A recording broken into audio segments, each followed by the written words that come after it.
aula de hoje, ok? Bom dia. E vou compartilhar a tela com vocês. Olha, tem bastante gente hoje, viu, pessoal? 46 pessoas. Isso que se faz uma revisão para a prova. Mas Olha o que faz com o povo. Isso é muito bom. Vocês estão vendo essa tela? Ainda está com compartilhamento, não está aparecendo. É tudo preto. Está carregando. Está carregando. Mas eu acredito que vai carregar. Carregou. Carregou? Sim, senhor. Beleza. Então, olha só, esperar o pessoal entrar aqui, ainda tem bastante gente, né? Chegando, Paulo Adrian, Pablo Ramos, galera toda aqui, é o 9º ano, né? Em peso, graças a Deus. E... Professor, Oi. Realmente em peso. Tá então, todo mundo... só vai cair na prova os aspectos de cada vanguarda europeia? Sim, os aspectos de cada vanguarda europeia. Eu acho que você disse bem, disse certo. Entendeu? Você sabendo reconhecer cada uma das vanguardas já está tranquilinho. E o outro assunto, vocês sabem que vai ser a Semana de Arte Moderna, né? O modernismo no Brasil. As vanguardas da semana, né? Isso. As vanguardas europeias, né? As 5 vanguardas que nós estudamos, e a Semana de Arte Moderna, né? O modernismo no Brasil. São os dois únicos assuntos que irão cair na nossa prova. E sem perder tempo, pessoal, a gente vai explorar justamente isso, né? Sobre a Semana de Arte Moderna. Porque eu acredito que a gente já está careca de falar sobre as vanguardas, né? Vocês sabem de cor o que é um handmade, né? Vocês sabem de cor as características do surrealismo, né? Que preza pelo lado onírico da mente humana, e por aí vai. Aliás, Maria Eduarda, o que é algo onírico? É fantasioso, sonho. Isso, é relativo ao mundo dos sonhos, né? Da fantasia, do devaneio. Bom, voltemos aqui para a nossa página 54, né? O tema 3, a Semana de Arte Moderna.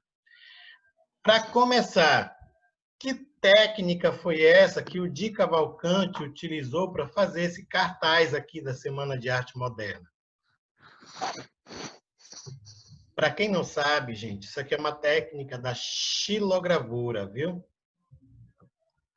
É uma técnica de xilogravura que ele usou para fazer esse cartaz da Semana de Arte Moderna. E todo mundo sabe que a Semana de Arte Moderna, ela abre as portas para o modernismo brasileiro. E lembrando que o modernismo brasileiro pegou carona no quê? Pegou carona nas famosas vanguardas. Cadê a Naeli? Naeli, você estava aqui agora há pouco. Naeli. Vocês estão me ouvindo, pessoal? Sim. Totalmente. Vamos lá, pessoal. Leitura. Professor. Nicolás, você que gosta de ler muito, leitura. Página 56. Aí, professor. Só um minuto. O que o senhor passou semana passada? Na semana passada a gente fez um apanhado geral sobre as vanguardas europeias, lá do livro 1, viu? Ah, tá. Então hoje vai ser apanhado sobre a Semana de Arte Moderna, né? Isso. E aí a gente fecha, tranquilinho, tá bom? Tá bom. Lembrando que a nossa prova de segunda avaliação vai ser sobre o livro 1. Vamos lá, Nicolás. Ok. A Semana de Arte Moderna de 1922. Um novo olhar para a arte brasileira. No Brasil, as tendências dos movimentos de vanguarda ecoaram na obra dos artistas Lazar Segal e Anita Malfatti. Nascido na Lituânia, mas com formação alemã, Lazar Segal veio para o Brasil em 1913, onde realizou uma exposição com obras predominantemente expressionistas. Apesar de admirada no circuito artístico, a mostra não teve a mesma repercussão que a realizada por Anita Malfatti alguns anos depois. Só um instantinho, gente.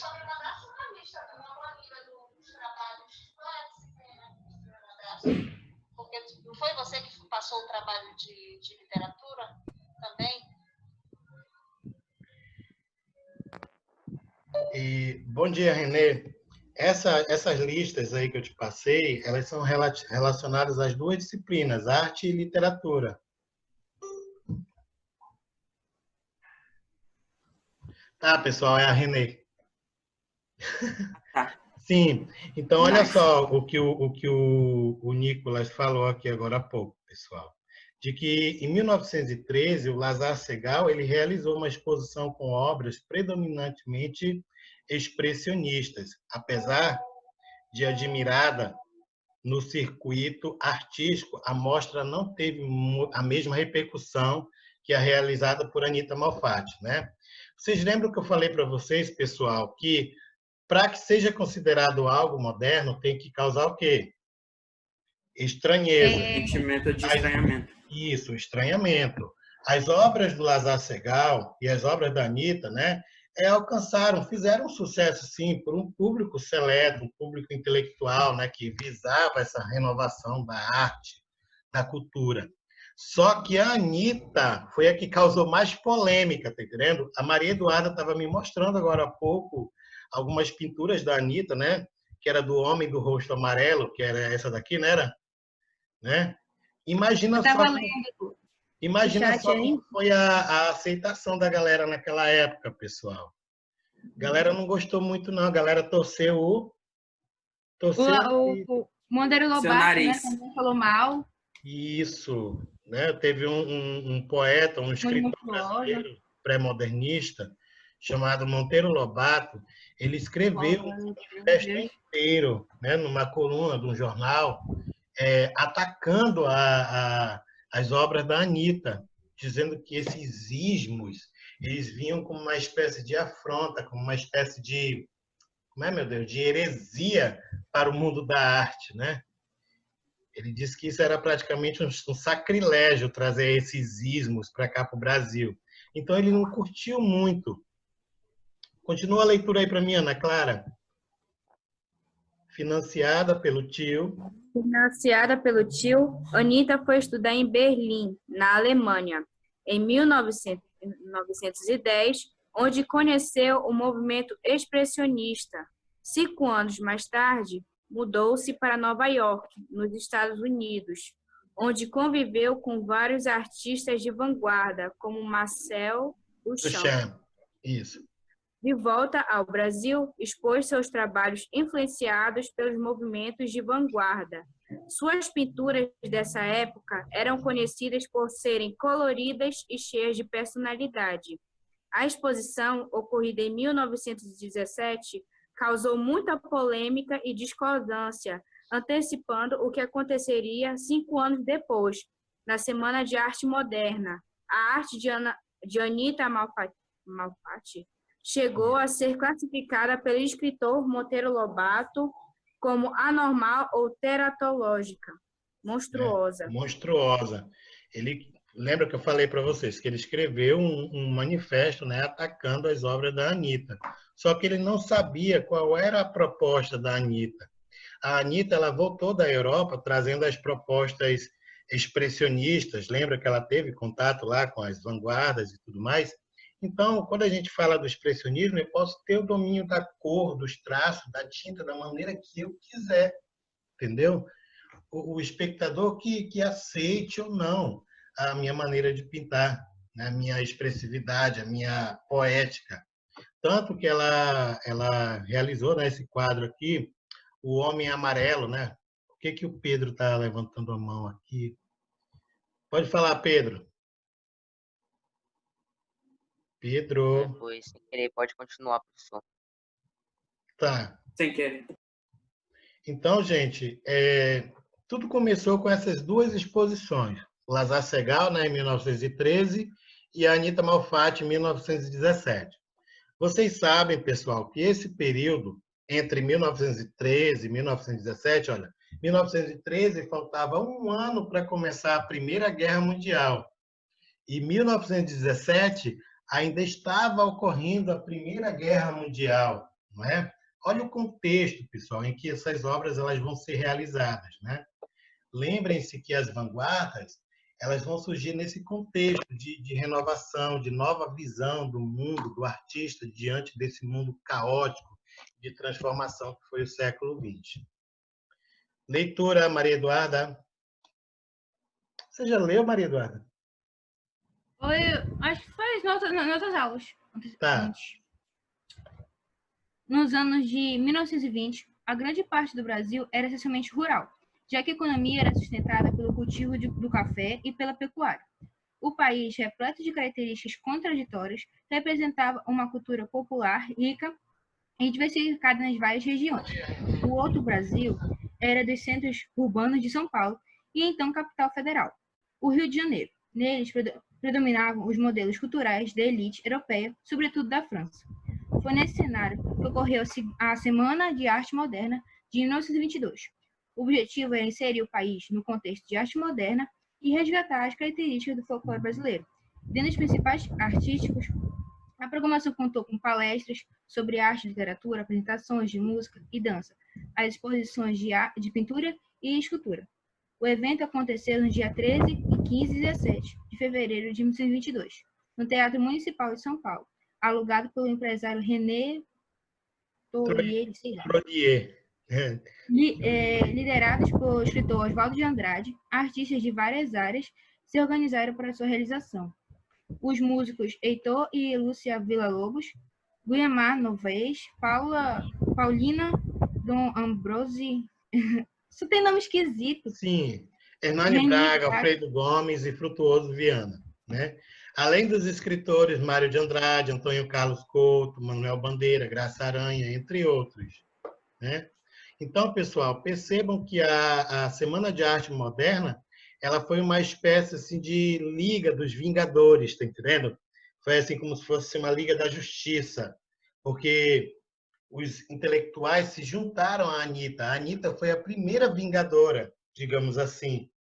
Aí, 5 anos depois da apresentação das suas obras, lá em 1917, 5 anos depois, em 1922, se juntaram lá os Vingadores. Tan, tan, tan, tan, tan. Meu Deus do Aí, céu. ó, se juntaram. Se juntaram escritores, poetas, né, músicos, teatrólogos, vários artistas, cantores, né, atores, dramaturgos, enfim, muitos segmentos da arte. Por quê, pessoal? Porque eles fizeram, como eu falei para vocês, um clã, uma liga. E por que eles escolheram o ano de 1922? Porque faria 100 anos da independência do Brasil. Isso, eu já tinha falado isso para vocês, pessoal? Sim. Sim, eu falei, né, na aula passada. Está tão repetitivo. E agora você falou que daqui 2 anos vai ter outra coisa, né? Com certeza, eu tenho quase que certeza de que vai ter, né, de novo, uma nova Semana de Arte Moderna, né, pós-moderna. No caso, a gente já está vivendo a era pós-moderna. Está aqui, né, a macharada lá da Semana de Arte Moderna. Cadê a Anitta?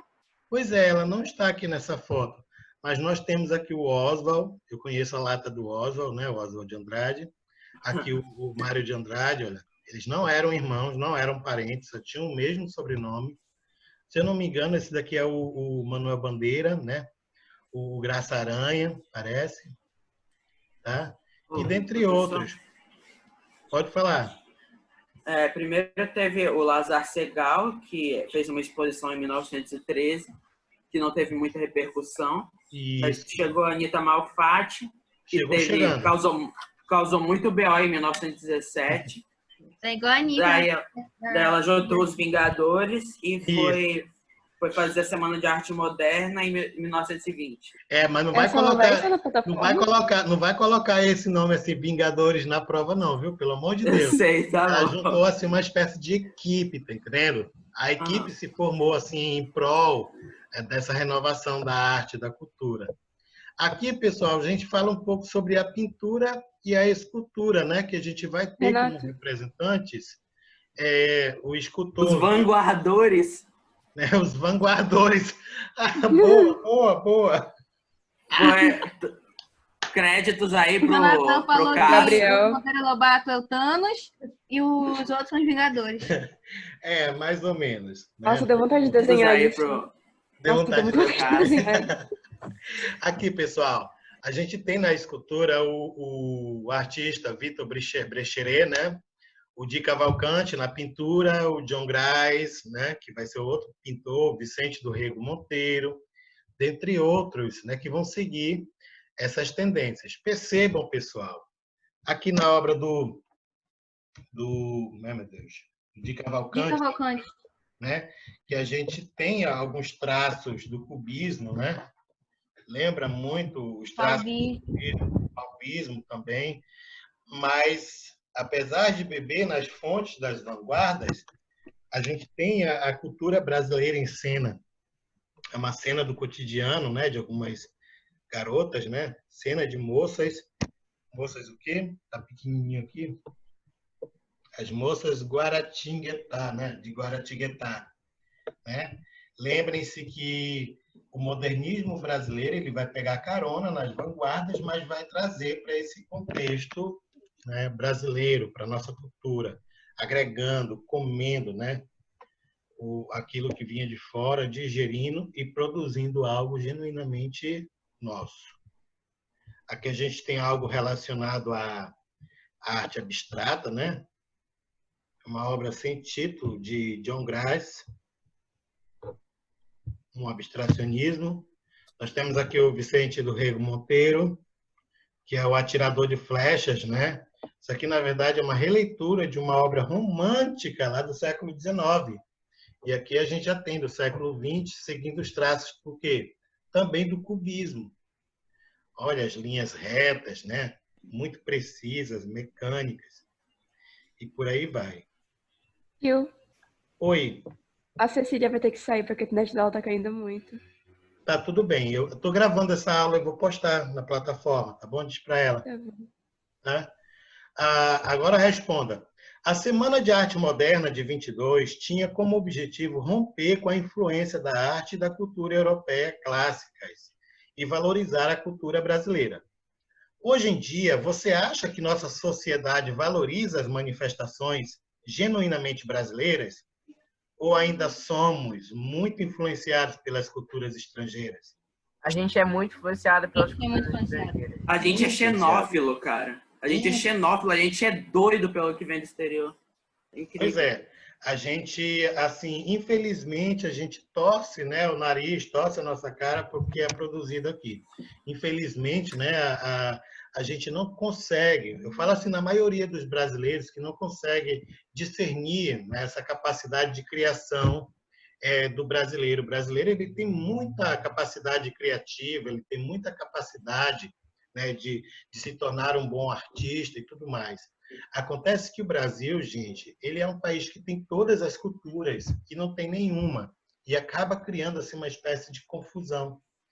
Nós estamos vivendo uma época, a época do computador, do auge, né, do computador, da internet. As informações elas chegam tão rápidas que a gente acaba ficando assim ludibriado pelo que vem de fora, realmente. E isso não é diferente do que foi lá 100 anos atrás, mais ou menos.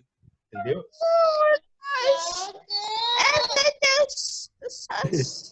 Jesus amado, o que está acontecendo? Que é isso, mano. gente?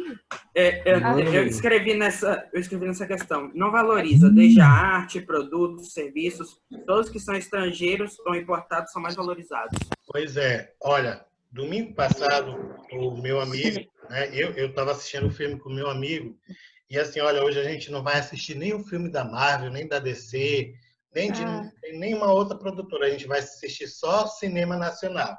Eu passei Central do Brasil, passei... É legal. Eu adoro esse filme. Pois é, passei Cidade de Deus. Já viu Bacurau?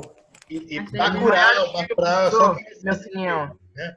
Bacurau, eu digo assim que é uma retomada, né, do cinema. Isso. Porque entre o final dos anos 90 e o início dos anos 2010, né, assim, até o ano de 2010, o cinema brasileiro ele, de fato não teve muita qualidade, né? Eu digo que Bacurau ele vai ser uma espécie de retomada para o nosso cinema. Então a gente Você já viu O Homem do Futuro? ainda não. É com o Celton Mello, né? Não, é o... Eu me esqueci o nome. É o mesmo ator do É o Tropa de Wagner Elite. Moura. Isso, Wagner Moura. Tá. Então, assim, pessoal, ainda não assisti, mas eu vou assistir. Então, assim, se a gente parar para olhar o nosso cinema, a nossa arte, ela tem lá suas qualidades, sim. Tá entendendo? Central do Brasil, para quem não sabe, foi um dos poucos filmes que tiveram a capacidade de sentar no banco de premiação do Oscar. Infelizmente, perdeu, né, para um outro filme, um filme italiano. Mas, poxa, só pelo fato de o ator lá, o ator mirim, e estar lá do lado da Fernanda Montenegro, chegar na academia, né, de uma premiação internacional, já é muito. Então, nós temos capacidade, pessoal, sim, de retomar. É por isso que eu digo que, a partir de 2022, a nossa cultura ela vai dar assim, uma repaginada, tá entendendo? Eu acredito nisso. Eu não desprezo nenhuma cultura, pessoal. Nem aquela música mais chula, mais, de letras mais estapafúrdias, eu não desprezo. Porque eu acredito que tudo isso é necessário para que se construa o novo. O novo, ele sempre vem. Quem pode fazer a leitura aqui, pessoal?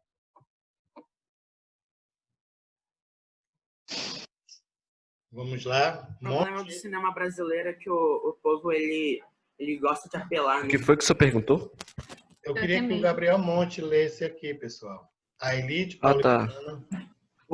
Os filmes brasileiros, Ele- eles apelam muito para sexualidade. Isso. coisas Tá bom, assim. Nicolas. Esperar o Gabriel ler aqui, tá? Depois você fala. A elite paulistana foi atraída.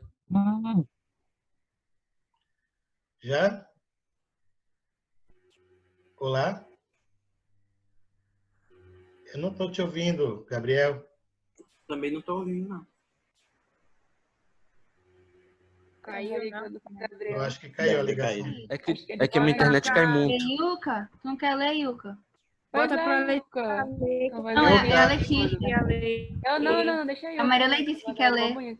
A minha internet cai muito, professor. Onde que é para ler? Aqui, pelo menos esse primeiro Deixa parágrafo. eu, Yuka, deixa eu. Não. Yuka. Se o objetivo dos modernistas era chocar essa elite, eles conseguiram. Entre as mais diversas reações, houve total perplexidade diante de manifestações que se opunham aos padrões de beleza da arte clássica e realista. Pode continuar. Alguns fatos curiosos ocorreram na abertura do evento. No saguão do teatro, a primeira obra exposta era O Homem Amarelo, de Anita Malfatti. Ao deparar com a tela, as pessoas ficavam horrorizadas e se retiravam. Heitor Villa-Lobos abriu a exposição com a apresentação de uma de suas obras mais importantes, As Bachianas brasileiras. Como o músico sofria com a inflamação de uma joanete, decidiu reger a orquestra calçando um chinelo, fato que o público paulistano considerou uma afronta. Muito bem. Vocês sabiam de uma coisa aqui, que esse Heitor Villa-Lobos aqui, ele é o tio-avô do Dado Villa-Lobos? Vocês sabem quem é o Dado Villa-Lobos? Não. Ele é se eu não me engano, ele é o baixista ou é o guitarrista da Legião Urbana? Villa-Lobos? Sim. Dado Villa-Lobos. Porque o Renato Russo, na Legião Urbana, ele cantava, né? Ele era o vocalista. E aí nós tínhamos na bateria o Marcelo Bonfá e na guitarra, se eu não me engano, era no baixo, o Dado Villa-Lobos, que é sobrinho neto de Heitor Villa-Lobos. Interessante isso, né? Muito bom, pessoal. Aqui a gente tem algumas charges, né, da época, né, dos cartazes da Semana de Arte Moderna, dos críticos, né, dos intelectuais que protestavam, né? Nós temos talento e tudo mais, né?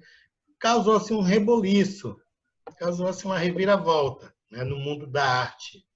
Mas o propósito dos vanguardistas, né, de São Paulo não era assim causar uma mudança repentina, era causar uma mudança paulatina. Tanto que até hoje a arte, a cultura popular, ela ainda, né, sofre os reflexos da Semana de Arte Moderna. E para finalizar a aula de hoje, pessoal, falar um pouco dela, da da Tarsila do Amaral. Se eu não me engano, pessoal, eu postei um vídeo na plataforma que é a entrevista com a sobrinha neta de Tarsila do Amaral. Quem assistiu? Não. Vocês não estão vocês não estão explorando a plataforma, pessoal? Eu sei que o senhor passou uma atividade e tinha uma questão sobre É, essa atividade. obra. Tá, mas eu não postei o vídeo, não? O vídeo eu não vi, não. Tá, se eu não postei, eu vou vídeo. postar, eu vou ver se eu posto hoje, tá? Que é uma entrevista com a sobrinha neta da Tarsila do Amaral e que ela fala também sobre esse quadro aqui, o Abaporu. A gente já falou sobre ele, pessoal? Sobre o Abaporu? Não. Por que que esse quadro ele é considerado o quadro representativo do modernismo brasileiro? Ele foi pintado só em 1928, olha. Mas por que ele é o símbolo do modernismo brasileiro? Não sei porque ele foi, tipo, dado pela Tarsila do Amaral pro marido dela e o marido fez um protesto todo baseado nesse quadro da antropofagia e tal. Isso, Bagulho né? assim. A história aconteceu o seguinte.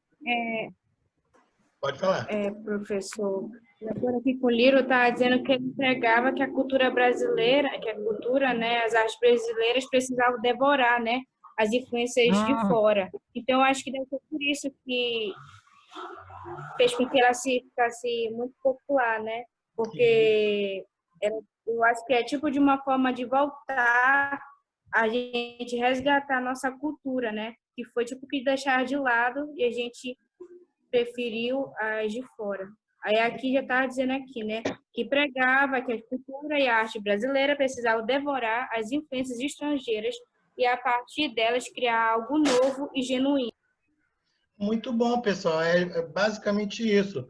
Lembra lá que eu falei para vocês que o Oswald ele foi um dos precursores da Semana de Arte Moderna, um dos organizadores da Semana de Arte Moderna.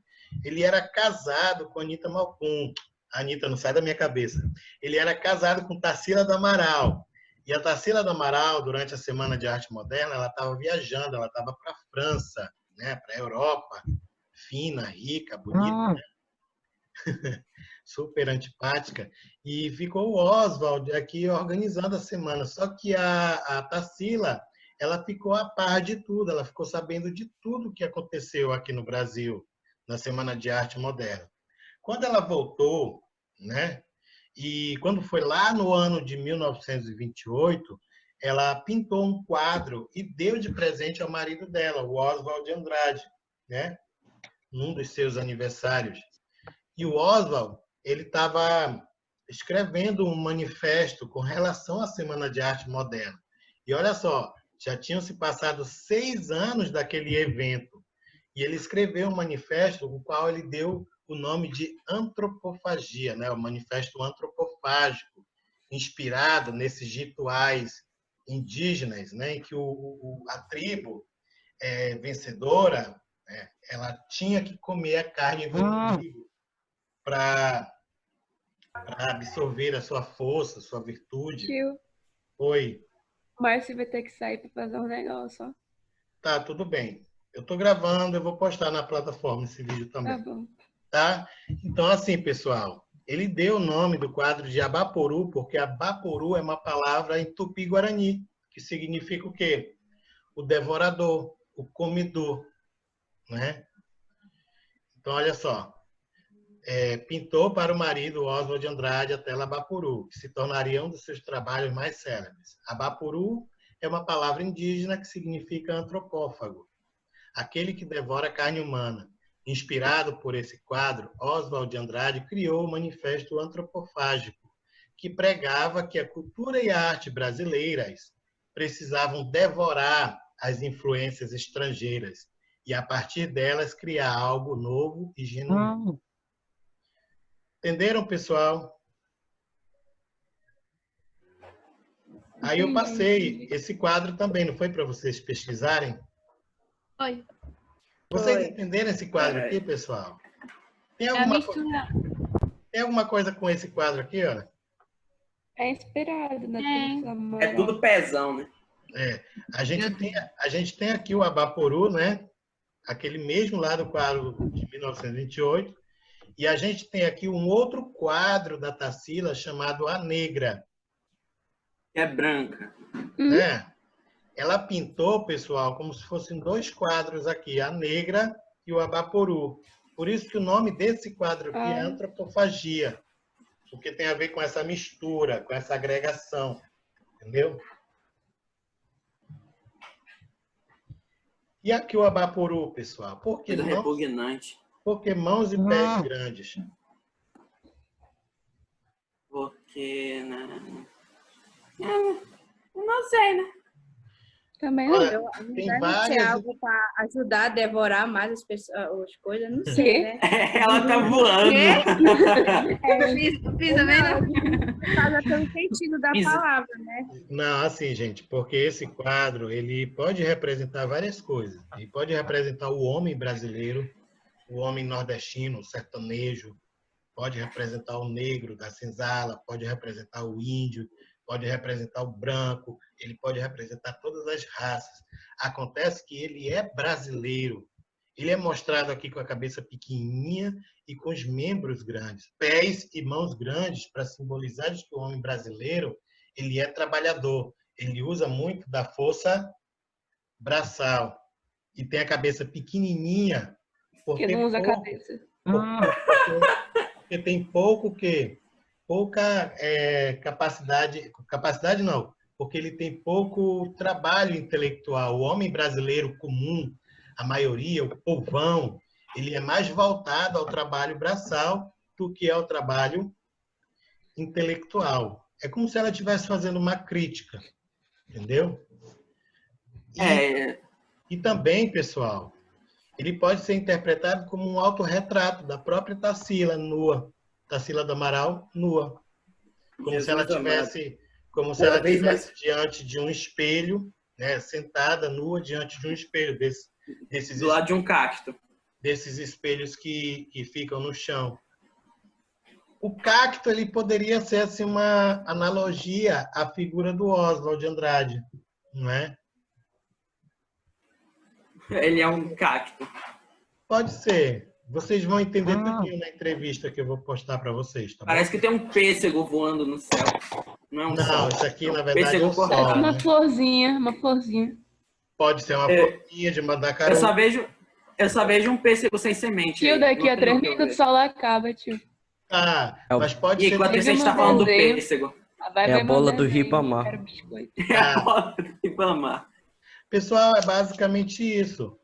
Não é legal a gente estudar a Semana de Arte Moderna, pessoal? Qual é a da antropofagia? É o que tem 2 pessoas? A antropofagia é esse aqui, olha. O nome desse quadro é Antropofagia. E esse aqui é o Abaporu. Tá? Eu estava dando uma olhada lá na plataforma e eu vejo que tem pouquíssimos alunos estão respondendo por lá, pessoal. Eu queria, assim, mais a participação de vocês por lá, tá bom? Pelo menos, assim, por mais que você me mande pelo grupo, pelo WhatsApp, manda, coloca um oi, coloca um like lá, dá um ok. Um like. Só para você. Like. Professor, só para confirmar que você já fez. Tá bom? Professor, eu não estou fazendo tanto porque a plataforma está bem travada para mim. Eu não tô fazendo da minha sanidade também, mas começou a fazer agora. Tá tudo bem, pessoal. Então, está tudo certo, né? Eu vou postar um vídeo sobre a aula de hoje. Eu vou postar essa entrevista também com a sobrinha neta da Tarsila. E eu quero que vocês assistam. Vai estar lá na biblioteca e vai estar lá em atividade também. Tá bom? Ok. Vou ver meu desenho lá. Professor, tem algum slide sobre as vanguardas? Se tem algum slide sobre as vanguardas, tem. Eu vou dar um jeito de postar também, tá?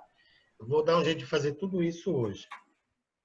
Beleza. Assim que eu postar, eu acho que eu tenho um grupo. Tem um grupo de vocês, né, do 9º ano? Tem, professor. Aí eu vou dar um sinal lá, tá? Bom. Podemos finalizar a aula de hoje? Tio, vai ver meu desenho. Vai ver meu Cadê o desenho? tio. Tá na plataforma, posta o vídeo aí lá, ó. Ah, tá, eu vou dar uma olhada. Tá? Obrigada. Bota Tchau, no grupo pessoal. do Precisando Discord. delinear melhor. Às vezes depois a Olha o meu, olha o volta meu, às olha o meu. férias. Estudem, crianças. Tchau, tchau. Beijão. Tchau, tio. Depois fala o que você acha. É. Tchau, tio.